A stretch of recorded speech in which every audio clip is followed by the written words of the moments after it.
ഇന്ന് ദിവസം 117. ഇന്ന് വായിക്കുന്ന വചനഭാഗങ്ങൾ 1 സാമുവൽ അദ്ധ്യായം 26 സങ്കീർത്തനങ്ങൾ 56. 1 സാമുവൽ അദ്ധ്യായം 26. ദാവീദ് സാവൂളിനെ വധിക്കാതെ വിടുന്നു. സിഫ്യർ ഗിബയായിൽ സാവൂളിൻ്റെ അടുക്കൽ വന്ന് പറഞ്ഞു, ദാവീദ് ജെഷിമോൻ്റെ കിഴക്കുള്ള ഹക്കീല കുന്നിൽ ഒളിച്ചിരിപ്പുണ്ട്. കരുത്തരായ 3000 ഇസ്രായേല്യരോടൊത്ത് ദാവീദിനെ തിരക്കി സാവൂൾ സിഫ് മരുഭൂമിയിലേക്ക് പോയി. ജെഷിമോൻ്റെ കിഴക്കുള്ള വഴിക്ക് സമീപം ഹക്കീല കുന്നിൽ സാവൂൾ പാളയമടിച്ചു. ദാവീദാകട്ടെ അവിടെ തന്നെ പാർത്തു. സാവൂൾ തന്നെ തേടി മരുഭൂമിയിലെത്തിയിട്ടുണ്ടെന്ന് കേട്ടപ്പോൾ ദാവീദ് ചാരന്മാരെ അയച്ച് അക്കാര്യം ഉറപ്പുവരുത്തി. ദാവീദ് സാവൂൾ പാളയമടിച്ചിരുന്ന സ്ഥലത്തേക്ക് ചെന്നു. സാവൂൾ തൻ്റെ സൈന്യാധിപനും നേറിൻ്റെ മകനുമായ അബ്നേറിനോടൊത്ത് കിടക്കുന്ന സ്ഥലം ദാവീദ് കണ്ടെത്തി. സാവൂൾ കൂടാരത്തിനുള്ളിൽ കിടക്കുകയായിരുന്നു. പട്ടാളക്കാർ അവന് ചുറ്റും പാളയമടിച്ചിരുന്നു. ദാവീദ് ഹിത്യനായ അഹിമലേക്കിനോടും സെരൂയയുടെ മകനും യോവാബിൻ്റെ സഹോദരനുമായ അബിഷായിയോടും ചോദിച്ചു, സാവൂളിൻ്റെ പാളയത്തിലേക്ക് എന്നോടുകൂടെ നിങ്ങളിൽ ആര് പോരും? അബിഷായി പറഞ്ഞു, ഞാൻ പോരാം. ദാവീദും അബിഷായിയും രാത്രിയിൽ സൈന്യത്തിൻ്റെ അടുത്തെത്തി. സാവൂൾ തൻ്റെ കുന്തം തലയ്ക്കൽ കുത്തി നിർത്തിയിട്ട് കൂടാരത്തിൽ കിടക്കുകയായിരുന്നു.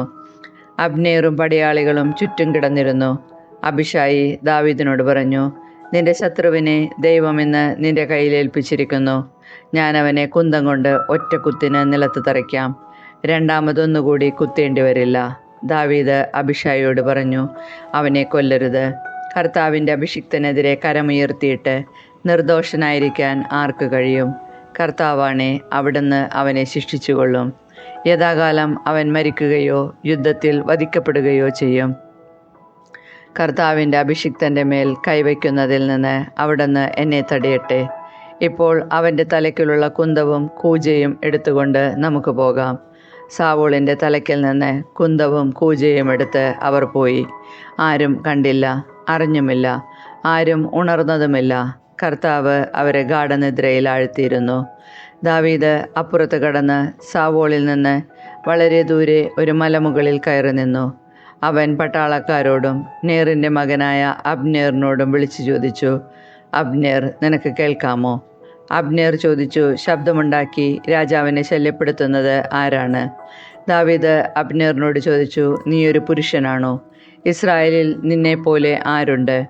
എന്തുകൊണ്ട് നീ നിന്റെ യജമാനായ രാജാവിനെ കാത്തില്ല?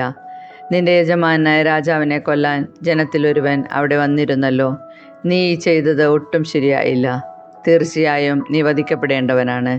കർത്താവിൻ്റെ അഭിഷിക്തനും നിന്റെ യജമാനുമായ രാജാവിനെ നീ കാത്തില്ല.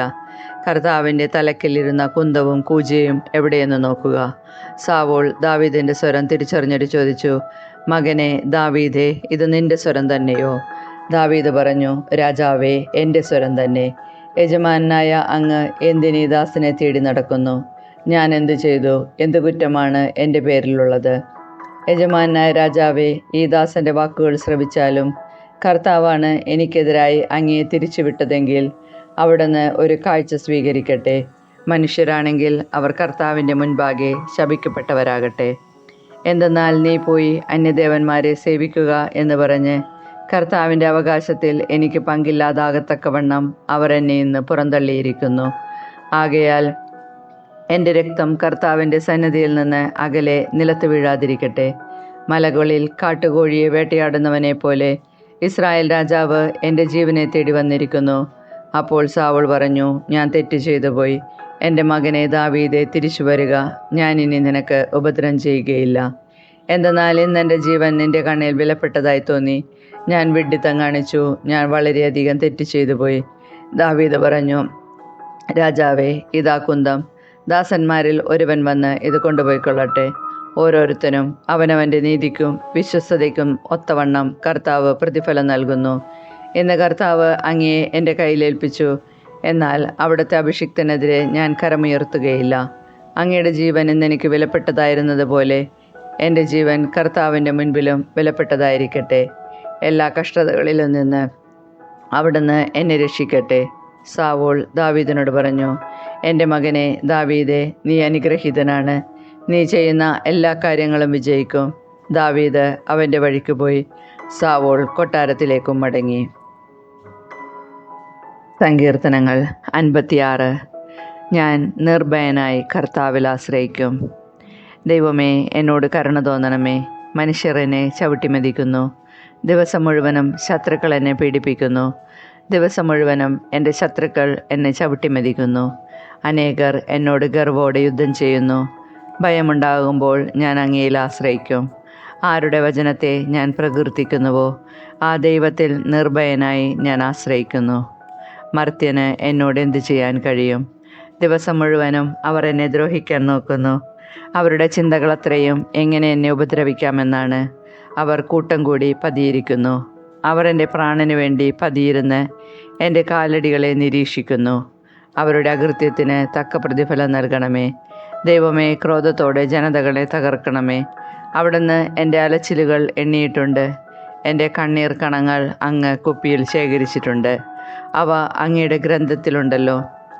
ഞാൻ അങ്ങയെ വിളിച്ചപേക്ഷിക്കുമ്പോൾ എൻ്റെ ശത്രുക്കൾ പിന്തിരിയും. ദൈവം എൻ്റെ പക്ഷത്താണെന്ന് ഞാൻ അറിയുന്നു. ഞാൻ ആരുടെ വചനം കീർത്തിക്കുന്നുവോ ആ ദൈവത്തിൽ, ഞാൻ ആരുടെ വചനം പ്രകീർത്തിക്കുന്നുവോ ആ കർത്താവിൽ നിർഭയനായി ഞാൻ ആശ്രയിക്കും. മർത്യന് എന്നോട് എന്ത് ചെയ്യാൻ കഴിയും? ദൈവമേ, അങ്ങേക്കുള്ള നേർച്ചകൾ നിറവേറ്റാൻ ഞാൻ കടപ്പെട്ടിരിക്കുന്നു. ഞാൻ അങ്ങേക്ക് കൃതജ്ഞതാബലി അർപ്പിക്കും.